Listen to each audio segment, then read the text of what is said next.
Maisin kembali ke Wisma. Pikiran dan perasaannya masih terpaut pada peristiwa kematian Sakawuni dan nasib bayinya yang sudah tak beribu lagi. Kasihan Kamandanu. Ia harus merawat anaknya yang masih bayi seorang diri saja. Sesampainya di Wisma, ketika dia memasuki ruang pendopo, Maisin menemukan Wali Kadep menangis menyesali diri. Ada apa, Bapak Wali Kadep? Mengapa menangis seperti itu? Nampaknya Bapak sedih sekali. Ada apa? Nyai. Loh, ada apa sebenarnya? Mengapa tambah menangis? Katakanlah, ada apa? Nyai, saya telah gagal, Nyai. Saya gagal menuntaskan tugas saya mencari daun seligi putih itu. Maafkan saya, Nyai. Mengapa tidak kembali ke rumah Tuan Kamandanu? Mengapa Bapak Wali Kadep malah merenung seorang diri di sini? Saya tidak berani, Nyai. Karena tugas saya gagal. Saya takut Nyai marah. Maka saya kembali ke Wisma ini. Nyai, maafkan saya, Nyai. Saya telah berusaha. Tapi ternyata ada sekelompok orang bercadar mengingini daun seligi putih itu, Nyai. Saya dikeroyok. Saya dijadikan bulan-bulanan oleh 4 orang bercadar itu. Saya jadi jatuh pingsan. Karena mereka tidak membunuh saya, Nyai. Maafkan saya, Nyai. Saya telah gagal. Jadi ada orang yang juga menginginkan daun seligi putih itu. Betul, Nyai. Begitu saya terbangun dari pingsan, daun seligi putih itu sudah tidak ada lagi di tempatnya. Aku heran. Rupanya ada juga yang mengingini kematian Nini Sakawuni. Tindakan mereka dengan mengambil daun seligi putih itu sama artinya dengan jangan sampai Sakawuni tertolong jiwanya. Betapa kejamnya orang itu. Jika benar apa yang Nyai katakan itu. Bukankah pernah ku katakan bahwa kita perlu hati-hati? Musuh kita tidak kelihatan, tapi sebenarnya ada dan nyata. Kita tidak tahu siapa dia, tapi tindakannya jelas kita rasakan. Kalau begitu benar, karena mereka mengaku sebagai orang-orang upahan, Nyai. Tapi siapa yang mengupahnya, mereka tak mengatakannya. Mereka tidak akan mengatakannya, Bapak Wali Kadep. Andai pun kau membunuhnya, mereka tidak akan mengatakan. Mengapa pekerjaan seperti kita ini masih ada juga yang memusuhi? Bukankah kita bekerja demi kemanusiaan, Nyai? Kita bekerja bukan untuk diri kita sendiri. Kita bekerja demi menolong nyawa orang. Tapi kenapa malah nyawa sendiri terancam? Kita memang telah terlanjur kecebur, Bapak Wali Kadep. Secara tidak langsung, kita telah melibatkan diri di dalam suatu pertikaian. Nyai, kalau begitu, seharusnya saya jangan sampai gagal mendapatkan daun seligi putih itu. Seharusnya saya bisa melumpuhkan mereka, sehingga Nini Sakawuni tertolong. Sudahlah, Bapak Wali Kadep. Tidak ada gunanya menyesali diri. Bukankah semuanya sudah lewat? Dan lagi, belum berapa lama Bapak Wali Kadep pernah meninggalkan kediaman Tuan Arya Kamandanu.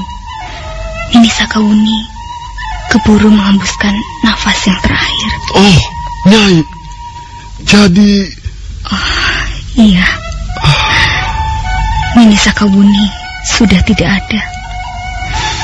Dia pergi dengan tenang dan damai. Sebab itu, kau tidak perlu menyesali diri.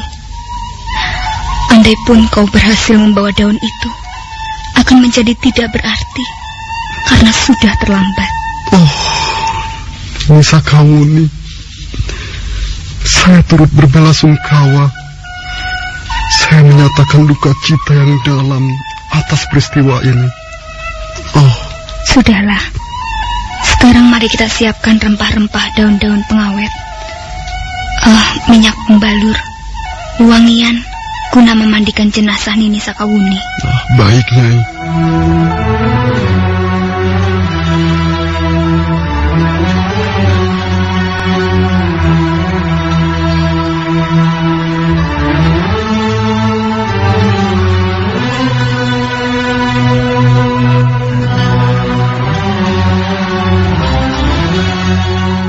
Keesokan harinya, di kediaman Arya Kamandanu, nampak kesibukan luar biasa.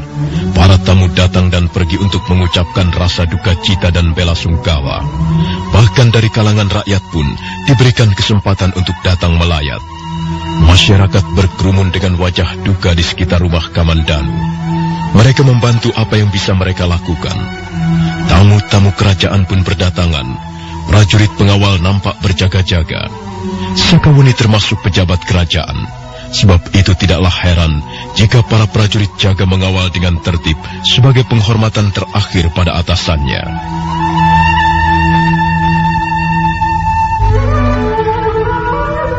Simpir, aku ikut merasakan apa yang Gusti Kamandanu derita.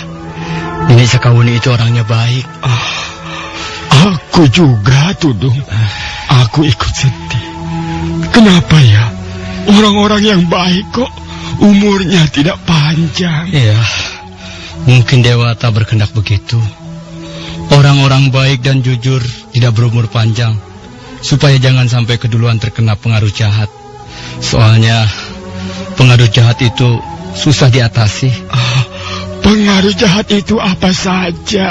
Wah, banyak. Soal suap menyuap, mencari muka, menjilat, sirik, iri dan dengki.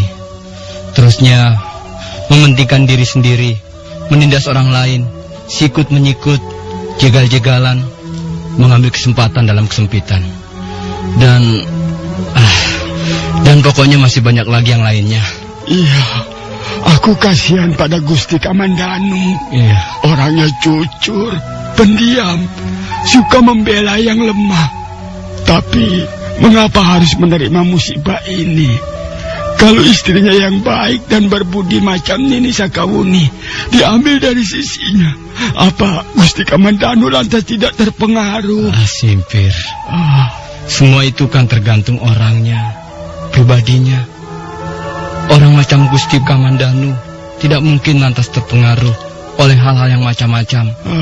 Tudung, kalau aku jadi Gusti Kamandanu, aku tidak akan kuat menerima kenyataan macam ini. Iya, makanya kau ditakdirkan para dewa untuk jadi rakyat.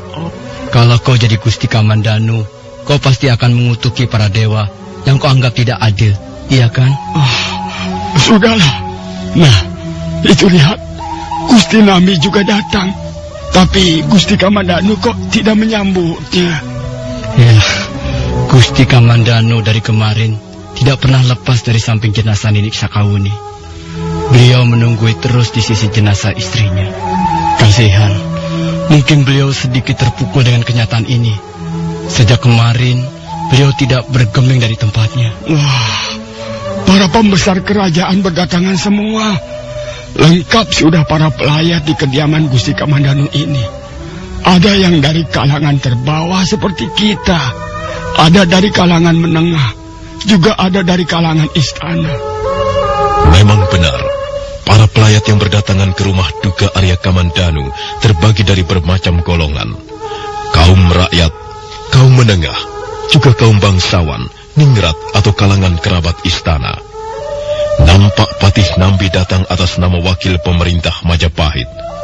Di samping menyatakan rasa duka yang dalam atas nama pribadi, Patih Nambi pun menyatakan belasungkawa atas nama utusan pemerintah. Kamandanu, aku sebagai utusan resmi pemerintah turut berbelasungkawa atas ini semua. Terima kasih, Paman Nambi. Aku sebagai pribadi ikut merasakan duka cita yang dalam. Aku tak menyangka kalau Sakawuni yang periang, gesit, dan tegas itu ternyata cuma sampai di sini.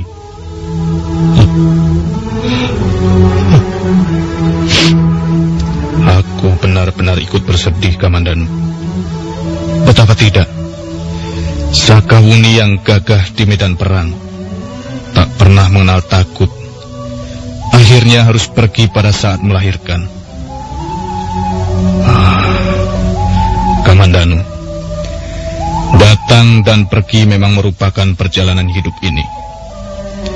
Kita juga nantinya akan pergi sebagaimana yang dialami Sakawuni. Kelak, anakmu akan besar dan gagah seperti dirimu, Kamandanu. Tapi sementara itu, kita sudah tergolong sebagai kaum tua. Dan sebagai kaum tua, tentunya harus mengakui keterbatasannya. Peran kita akan diambil oleh anak-anak muda. Dan kita hanya tinggal duduk-duduk menanti saatnya tiba untuk menyusul Sakawuni. Kau memang patut bersedih, Kamandanu. Tetapi jangan berkepanjangan.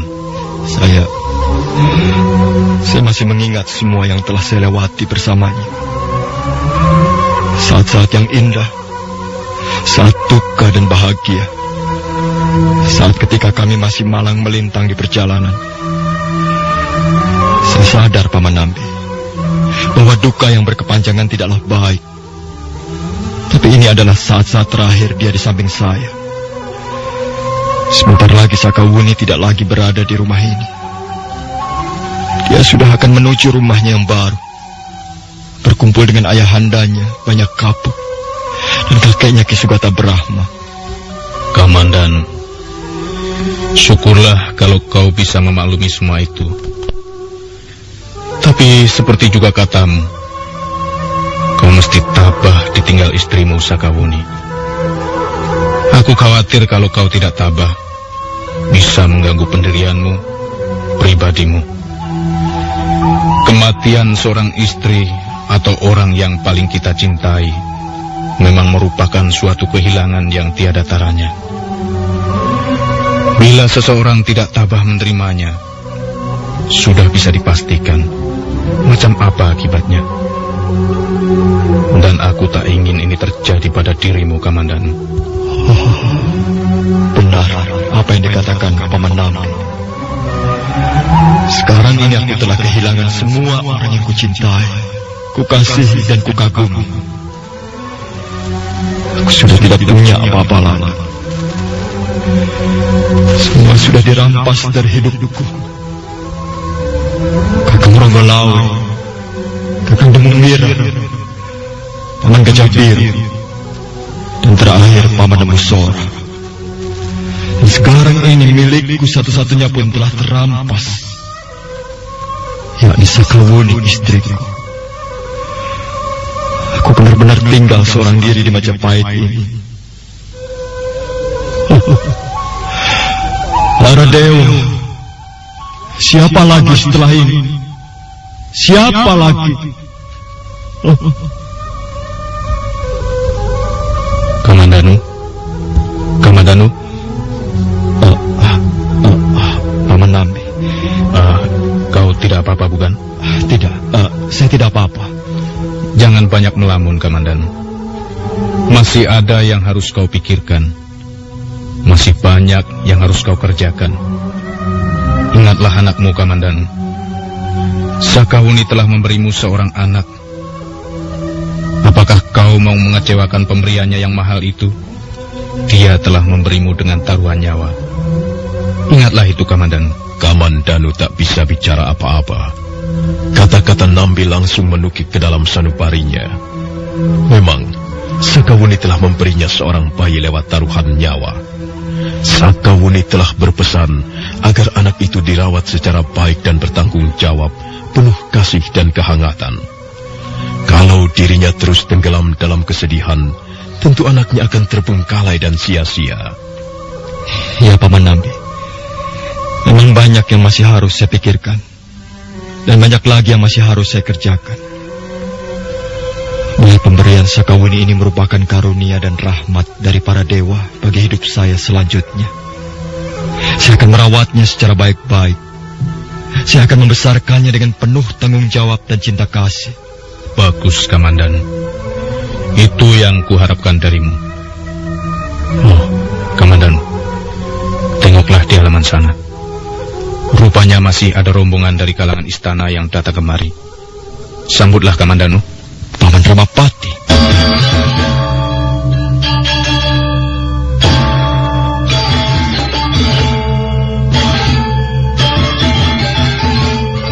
Kamandanu, aku benar-benar merasa kehilangan atas kepergian Sakawuni, istrimu. Rasanya tak ada yang bisa kukatakan sebagai ungkapan rasa dukaku ini. Aku ikut berduka cita, Kamandanu. Terima kasih, Paman. Ditinggal istri tercinta memang sungguh teramat berat, Kamandanu. Terlebih dia pergi setelah memberimu seorang anak. Ini merupakan duka yang teramat dalam. Tapi kau harus tabah menghadapinya. Kau harus teguh hati. Ingat bahwa kita hidup di dunia ini memang hanya sebentar. Dan pada akhirnya kita semua pun akan mengalami hal yang sama, Kamandanu. Datang dan pergi merupakan hukum dunia. Tabahlah kau menghadapinya. Relakan, karena itu adalah kodrat kita sebagai manusia. Oh ya, kudengar kau akan membawa jenazah istrimu ke Bukit Penampihan. Benar begitu, Kamandanu? Benar, Paman.